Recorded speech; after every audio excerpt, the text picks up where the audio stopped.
Okay, she said they can now. All right, let's try that again. Can you guys all hear me now? All right. So I just shared my screen, so you guys should just see a PowerPoint with a disclaimer right there. But just wanted to thank you guys for taking the time to come out and for our first CHAMPS webinar. I'm Lindsey Coker. I'm the Educational Resource Coordinator for Anna Shaw Children's Institute. CHAMPS are our classes to help and motivate parents, and typically these classes are held on the first Tuesday of every month. And they're for parents, teachers, caregivers, any other interested community members. It doesn't matter if your child has a disability or not, doesn't matter your child's age, it doesn't matter the school district, and they do not have to be a patient of Anna Shaw either. So, but this is the first time we have provided CHAMPS in a virtual format. And we hope this allows, you know, some more flexibility for you guys and maybe reaches some more community members. In the future, we may be providing CHAMPS in this format, or we may change to maybe a hybrid format, allowing, you know, there to be a live and maybe a virtual option. But we'll just keep you up to date on that. So check out, you know, our website or Google Anna Shaw, check out Hamilton Health Facebook page, or you can just call me for our next class next month and see how we're going to be holding that. So just a few housekeeping notes. When you registered, you should have seen there was a consent that by signing that, that just gives us your information, which is kept confidential. And you're welcome to leave the presentation at any time. That information that you gave us as well authorized Hamilton to send you information about healthcare topics and upcoming events. It's just a great way to stay connected. Your contact information, like I said, will be kept confidential and only used for Hamilton communication. As you have already seen a little bit, today's webinar is going to be in a Q&A format. So you can ask questions using the Q&A button at the bottom of your screen. And my colleague Lori is with me. She's going to kind of help monitor your guys' questions. And so either she might hop on and ask the question so that I can answer it for you guys as a group.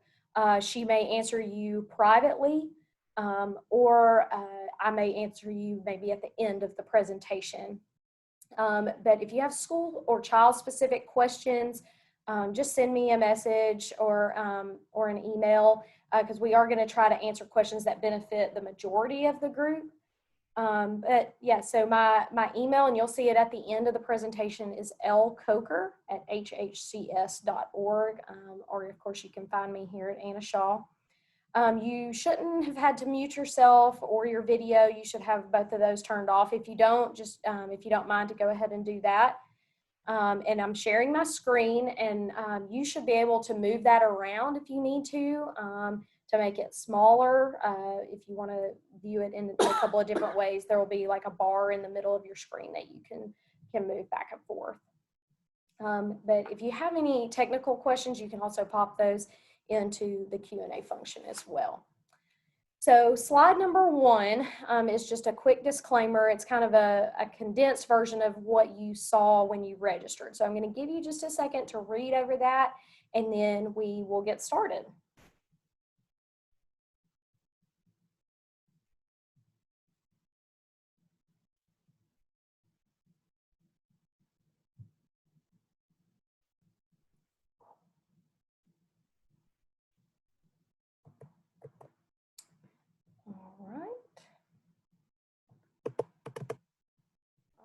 Let me go back. Okay, so today we're going to be talking about, it's just an introduction to school-based services, and this is a very, very brief overview. Honestly, every single one of these slides could probably be broken down and be its own presentation in itself. So, you know, you might have a lot of questions that we don't get to in this presentation, but like I said, feel free to email me with any questions you have. So this is our outline. Some of the topics that we're going to cover tonight is IDEA, Child Find, Babies Can't Wait, Response to Intervention, which is also known as RTI, Evaluation, Eligibility, Individualized Education Plans, which are also known as an IEP, Least Restrictive Environment, also known as LRE, Continuum of Services, and Related Services. And then at the very end, we'll touch very, very, very briefly on 504 plans. So when we're talking about school-based services, where do I start? And we kind of have to go back to the very beginning and talk just a little bit about IDEA, and that's the Individuals with Disabilities Education Act. And that law ensures that we offer a free, appropriate public education, or FAPE, to eligible children with disabilities. And there's two parts of IDEA that we're going to talk about tonight, which Part B of IDEA provides services to eligible children under the age of 3. And then Part C of IDEA provides services to eligible children ages 3 to 22. Okay, so we're going to break that down a little bit. But before we do, I want you to look at Child Find. Okay, so Child Find also falls under IDEA, and it requires agencies. So it could be medical facilities, it could be a school, it could be pediatricians, and just other people in the community, but it requires agencies to locate, identify, evaluate, to evaluate children, and that's birth to age 22. So who have a suspected disability and that may be in need of special education or other related services. So those could also be daycare workers.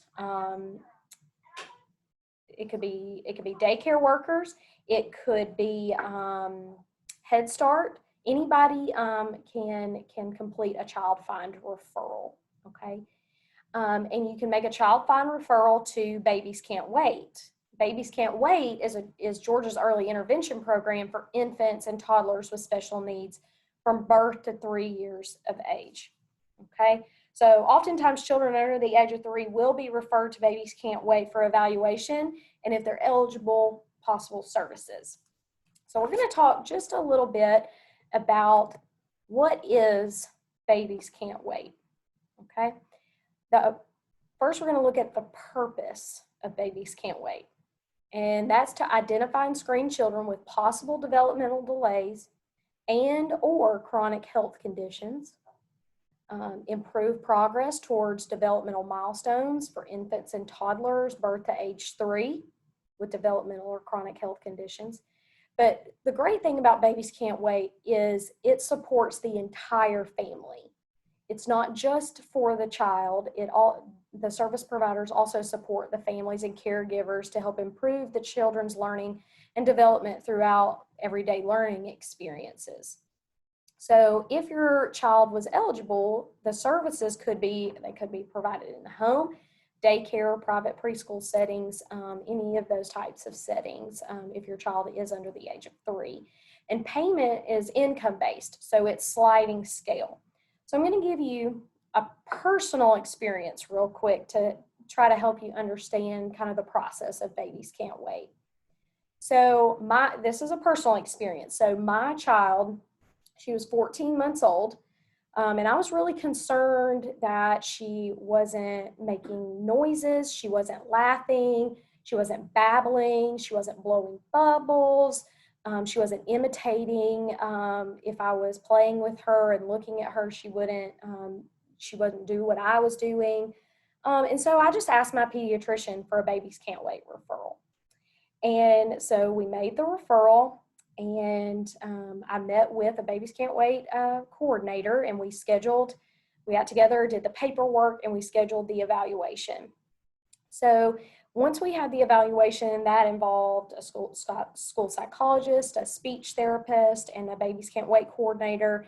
And during that evaluation, they may ask me questions about her development, about my pregnancy. But when they're evaluating my 14-month-old, it's really just play-based. So it's really not as intimidating as it might sound. They just interact with her and try to play with her as appropriately as a 14-month-old is supposed to play, and try to see what she's doing. So unfortunately or fortunately, however you want to look at it, she didn't qualify for services. But if she had qualified, let's say, for speech services, then a speech therapist could have gone out to her daycare once a week or whatever we come up with in the plan, and serve her that way. And fortunately, she just decided at 15 months old that she was just going to start talking in 3-word phrases. So she was fine. But like I said, it's not an intimidating process. It's, they just play with your child. So if you have any concerns at all, this is one way to just kind of put those concerns at ease, or get the early intervention that your child needs. So we're going to look at, what happens, when your baby turns 3, because I said babies can't wait is from birth to 3. So once a child who's receiving Babies Can't Wait services turns 3, the Babies Can't Wait will transition them to their identified school system to continue services. So if a child who is about to turn 3 has been being served, let's say for physical therapy or speech by Babies Can't Wait, and they are zoned, their address zones them to go to Whitfield County schools, then Babies Can't Wait would contact Whitfield County schools, and they would get together and have a transition meeting, so that there would be a seamless transition of services. So then you're thinking, well, my child is not, they've turned 3, but they're not yet 4, they're not in pre-K, they're not yet 5 or going to kindergarten. So what happens there? Even though we're transitioning to the school system would still provide those services no matter where your child would be, whether it be in the home, the daycare, private school settings, public pre-K, and some schools even have a specialized preschool that's within the system that you might be eligible for. And then once they turn 5, or you decide they go to pre-K, then the services would continue at that school. So this is the second part of IDEA that I mentioned. It's the part C. So we're going to talk a little bit about school-age children. So that could be pre-K or beginning in kindergarten. And that's what we're talking about when we talk about school-age children. And one of 2 things could happen. Because we're sitting here, we might even have a kid, that turns 5, they go to kindergarten or they go to pre-K, but they weren't part of Babies Can't Wait. They've never been diagnosed or evaluated for a possible disability or a learning difficulty. But let's say I or my child's teacher suspect that there might be something that we need to take a look at. So one of 2 things is going to happen. They could say, okay, we're going to work through the RTI process. And the RTI process is a 4-step process, and the purpose is to help those students make progress in school. So imagine that the 4-tier process is a triangle. The very bottom of the triangle is tier 1, and those are just everyday accommodations and modifications and differentiation that happens already in the classroom for everyone. And if your child continues to struggle, then they may increase the amount of support or the accommodations and modifications and bump the child up to tier 2, and so on and so on. And in those tiers, there's goals that are made for your child, and the teachers are responsible for their progress monitoring and keeping up with some data to make sure that whatever the interventions that are in place are working. But if we get, through those tiers and we get to tier 4, that's when the teachers may suggest, okay, we need to have an evaluation for possible special education supports. Now, depending on the severity of the child's needs when they enter school, the student support team might just go ahead and suggest that they do an immediate special education evaluation. So we could have one of those two things kind of happen, okay? So what happens next with the evaluation? So the evaluation process, there are procedures that are used to determine whether a child has a disability and the nature and the extent of the special education and related services that the child might need.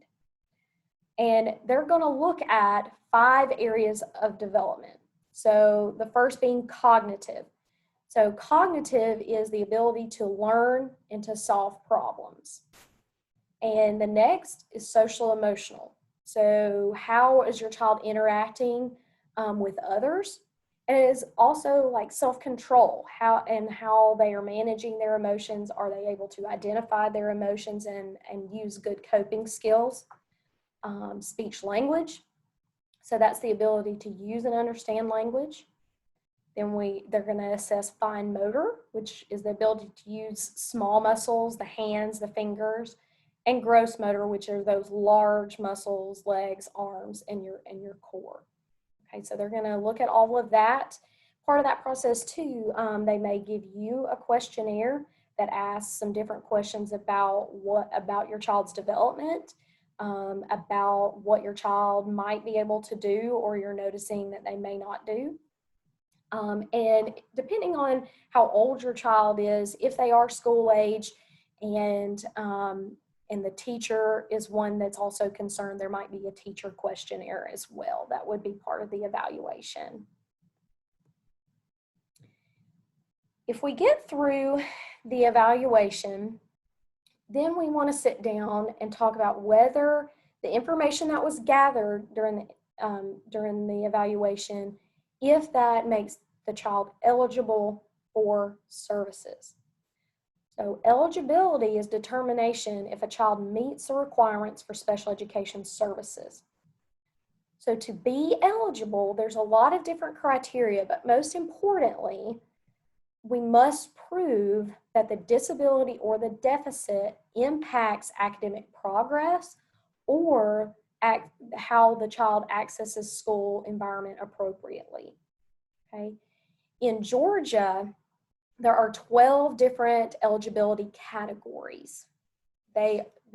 You're seeing them listed here. So we have autism, deaf, blind, deaf and hard of hearing, emotional behavior disorder, intellectual disabilities, orthopedic impairment, other health impairment, significant developmental delay, specific learning disability, speech language impairment, traumatic brain injury, and visual impairment and blindness. Now, some of those you may look at and you're wondering, well, what if my child doesn't have a clinical medical diagnosis of autism?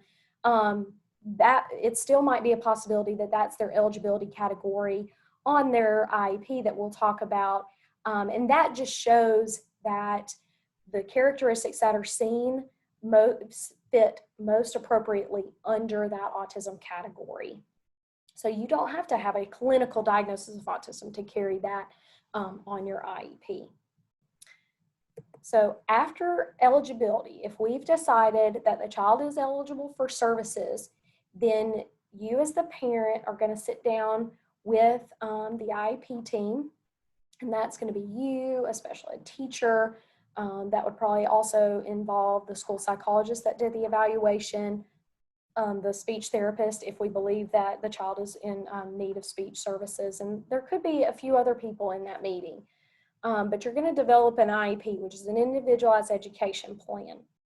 And that's a written legal document for a child with a disability that's developed, reviewed, and revised with the IEP team. So that's the parents, the teachers, service providers, administrators, and that it absolutely has to be revised and reviewed annually. But it could also happen throughout the school year. You as a parent can request an IEP meeting if you have some concerns that you want to share with the team. Even the special ed teacher or the case manager might call an IEP meeting to do an amendment if they feel like there needs to be a change of the IEP, if the goals might not be appropriate, or we see a need for some increased support, or increase of different accommodations and modifications that we need to make sure are in the IEP. Because we want to make sure that whatever's written in the IEP can travel with them if you were to move school system, move state. So we want to make sure that what's written in the IEP is very clear, it's very easy to understand, so that if your child does move schools, that they don't miss their services. But one really important part of the IEP is we have to decide where your child is going, where they're going to receive their services, and how they're going to receive them. But we want to make sure that they remain in each child's least restrictive environment. And that's actually a requirement that students with disabilities receive their education to the maximum that's appropriate, that's the key word, with non-disabled peers, and that special education students are not removed from regular classes unless, even with supplemental aids and services, education in regular classes cannot be achieved satisfactorily. So that means that we want to try to keep the student in a classroom with typically developing peers as much as is appropriate. If your child has more significant needs and needs more support, then we can talk a little bit about some different placements and some different options. And that's kind of where we're going to go next. We're going to talk about what's called the continuum of services. So we're going to show you all of the different services that could be possible within the IEP. So the continuum of services identifies different service delivery models, okay? Not necessarily where the child is, but how they were going to receive those services to provide specially designed instruction to the student with a disability. So first, we're going to look at the general education setting, and I'm going to go through these on my next slide, but we have co-teaching or co-taught, collaborative services, supportive services. All of those take place in the general education setting. Now, on the other end, we have special education settings. So that could be in a separate class, separate school, and then we have hospital, homebound, and home instruction. So I would love to have this on just the longest, widest graphic, but of course with being on a PowerPoint, we had to kind of cut it down. So I want you to imagine that this graphic, so I want you to imagine that this end of this arrow is connected to this end, okay? And that the items in green are going to go to the right of towards the least restrictive environment, and these items in the purple are going to go to the left to the most restrictive environment. Okay, so when we look at co-teaching, co-taught, this means that a special ed teacher, also known as an ESS teacher, you might see that just means exceptional student services. A special education teacher goes into the classroom for all of the class period, okay? And during that, and again, this is one that could be a presentation all in itself, just talking about the different models of co-teaching and how they're done. They can be done well, but part of co-teaching allows the special education teacher and the general education teacher to work together. They work together in planning. The special education teacher might take a small group of students to another part of the room, but that might include students with disabilities, and then also students that might be struggling with a particular concept that might need just a little bit more prompting, or they need to review that information and have a few more accommodations and modifications to make sure they understand the information. The next one is collaborative, and that means that the special education teacher goes into the classroom for at least half of the class period. And then supportive instruction is the special education paraprofessional might go in and provide accommodations and modifications for the students in that classroom. So those are what we consider in the least restrictive environment, because we are keeping the child or the student in the general education classroom as much as possible with their typically developing peers. Okay. Now, the most restrictive environment are going to be these guys in the purple. The most restrictive environment being if they're at home or on hospital homebound. That might be for medical reasons.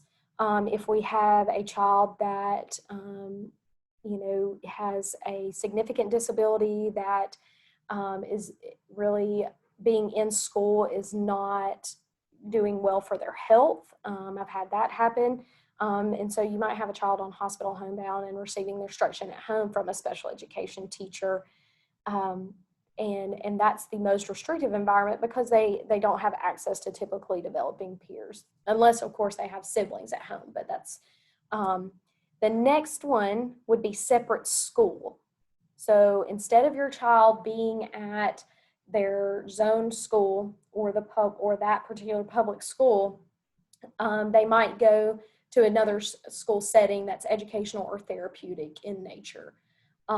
Here in Dalton, one of the separate schools that we have available for therapeutic services is North Star. So that's just an example. And being in a separate school is not always permanent. A lot of times that's very transient. We want to help the child manage maybe behaviors and then help them transition back into the school system. So we want to try to keep them in the least restrictive environment. And then we have separate class, which is pull-out services that will, and that could also include what we call resource services. So let's say your child is really struggling in the area of math. They might be pulled out 30 minutes a day to really focus on their math or, reading or whatever, what have you. And that could also be provided in a group setting outside of the general education classroom if you have students that are working on similar goals. Okay. So also eligible on the IEP or during the eligibility process are related services. And that just means transportation and such, developmental, corrective, and other supportive services are required to assist a child with a disability to benefit from special education. And so that could be audiological services, so hearing impaired services, psychological services, speech language, occupational, physical therapy, social work services, counseling, mobility, interpreting, school nurse, transportation, and other services. But the thing I want you to really notice here, again, is that this part of the disability or the deficit has to impact academic progress or their ability to access the school environment appropriately. So let's say your child is getting outpatient physical and occupational therapy, could be here at Anna Shaw, or Advanced for Kids or anywhere of that nature. But if their disability or that deficit is not going to impact them in the school environment or their academic progress, they're not necessarily going to be eligible for physical therapy services within the school system. We usually will have an evaluation for that, especially if your child is already receiving physical, occupational, speech, what have you, outside of the school system. They would definitely want to screen for that during the evaluation process. So I wanted to touch real quick, like I said, this slide alone, 504 plans versus an IEP, is actually a presentation that I did for CHAMPS last year. So this whole slide could be a presentation in itself. But let's say my child does not qualify for special education services after we do an evaluation. We could look at a 504 plan. A 504 plan is developed to ensure that the child who has a disability and it's identified under the law and is attending an elementary school, a secondary school, make sure that they receive accommodations that will ensure that they make academic progress and that they have access to the learning environment. So this is to say their needs can be met with significant classroom accommodations. Okay, so that could be changes in their academics, how the instruction's being delivered. It could be changes in the setting. It could be testing accommodations. So if your child has some anxiety about testing, that might be something that they look at. But really, what is the difference between, I mean, just bare bones, what's the difference between an IEP and a 504 plan? An IEP is for students with disabilities who require specialized instruction. Okay, so this is very tailored instruction specific to your child to make sure that they make progress. 504 plan is for students with disabilities that do not require specialized instruction, but they do need those modifications and those accommodations to be successful in the classroom. So I know that was quick. I hope I didn't rush too much through that, but I did want to give you guys some time to ask questions. There's, as you can see, there's some websites there that would definitely be helpful to you. Babies Can't Wait, IDEA, Georgia Department of Education. Understood.org is excellent. It's very user-friendly, and the wording is very easy to read, very easy to navigate, so I suggest checking that out. U.S. Department of Education and the Department of Public Health. So let's see if I can stop my screen share here. And do you guys have any questions for me that, like I said, if they're really child and school specific, let's try to keep those. I would love for you to call me or email me with those questions, because we do want to be respectful of confidentiality too. And so if you have a child specific question, just feel free to email me later today or tomorrow. But if you have guys have any questions that might be helpful for the group.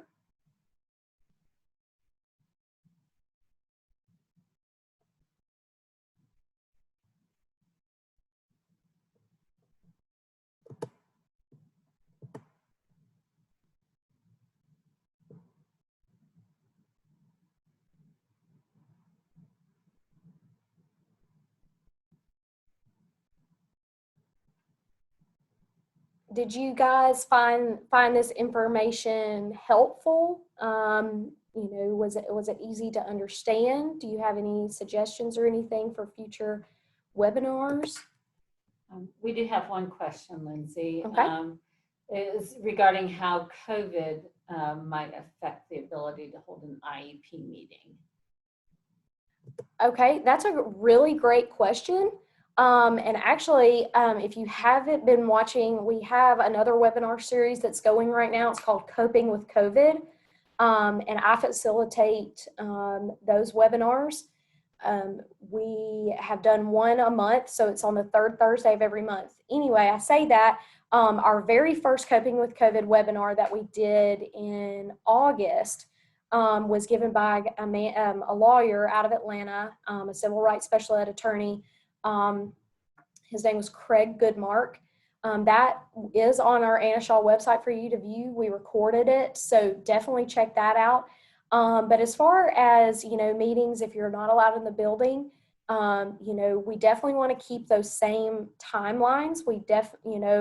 All of those timelines, such as annual meetings especially, still have to be done before that IEP expires. That has not changed. There was a lot of talk, and you can see that back in Craig's presentation, that there was talk of a waiver, but that has not happened. So all those timelines are still in place. Same thing for evaluations. So from the time you sign consent for your child to be evaluated, there's a timeline there that you can go back and look at. Those are still intact. So for your meetings, it could be that you have a Zoom meeting. It could be that you correspond through email. We always like to have parents express their concerns to be able to put those into the IEP, but the meetings should still take place.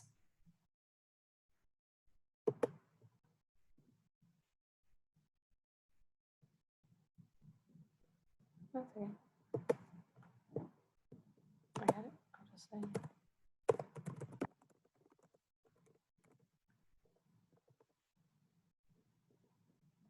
That was a really good question. Does anybody have any other questions?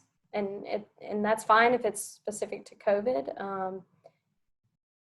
Those are great questions too. I know that's what's on everybody's mind right now.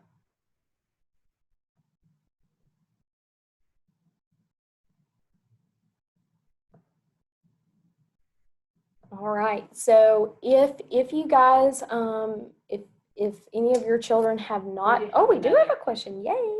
I like questions. What if a student's accommodation is to have a student helper in the classroom normally? So is that asking specific to COVID?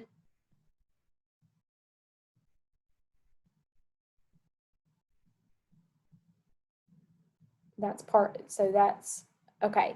So if that is something that is part of the IEP with your school system and with your IEP team, you guys should have already had a meeting to discuss a virtual learning plan or a distance learning plan if you've decided to keep your child at home, because obviously that might be a service that we need to the school and the IEP team need to look at to see how we can make some different accommodations to accommodate your child at home. So if that's not something that's been done already, definitely mention that to your school system or your child's case manager that you'd like to have a meeting to talk about the accommodations that are in the IEP as far as the distance learning plan and the virtual learning plan. And we have another question about children who are homeschooled, how they get extra services for their child. With homeschool, it honestly depends on what program you're using. If you're using if you're going through Georgia Cyber Academy, for instance, they have the ability to provide special education services virtually. So then you wouldn't necessarily be eligible for services through Georgia Cyber Academy. But even if you're homeschooled, you can still have a child with an IEP. Of course, that just as in we're now in this life of distance learning plans and virtual learning plans, children who are homeschooled, that might be something that's already been that's commonplace. So if you've just recently decided to pull your child out completely, withdraw them from the school system and designate homeschool, now that's different than what we're calling distance learning, virtual learning. That's associated with your school system. But you would want to contact the school system that you're zoned for. So if your child was to attend school, what school system would they go to? And you can contact their special ed department. And just like this with the child find process, parents are more than welcome to request an evaluation and create a learning plan for that.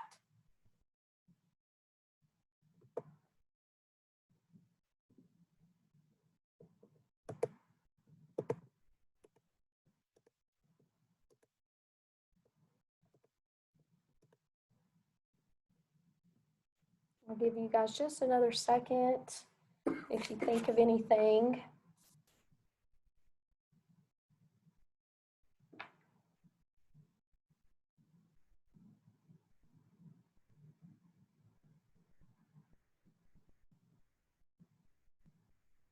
All right, guys. Thank you again for coming and taking a minute to check out our CHAMPS webinar. I'm really happy with the turnout tonight, so I appreciate your guys' input and your questions. If you have other questions, feel free to call me or email me, and that's also, my email's also in the email confirmation that you got when you registered. And your child does not have to be a patient of Anna Shaw for me to assist you with any of your educational needs. But I think Lori's just answering a quick question. Just recommending that people go to the webinars that are on the Anna Shaw website. Yeah, so check out the webinars on the Anna Shaw website. Like I said, we have our Coping with COVID series. We have CHAMPS that's going on. If you go to the events page, it'll bring up a calendar and it'll have a list of our events. We have support groups that are still meeting right now. So be sure to check that out. You can also find some really great information about Anna Shaw, our Read Around the Tree, on the Hamilton Healthcare Facebook page. So check that out. And if you have any other questions, just reach out, and I will keep you guys updated on how we will be doing CHAMPS for next month, the first Tuesday of November. So thanks again. See you guys soon.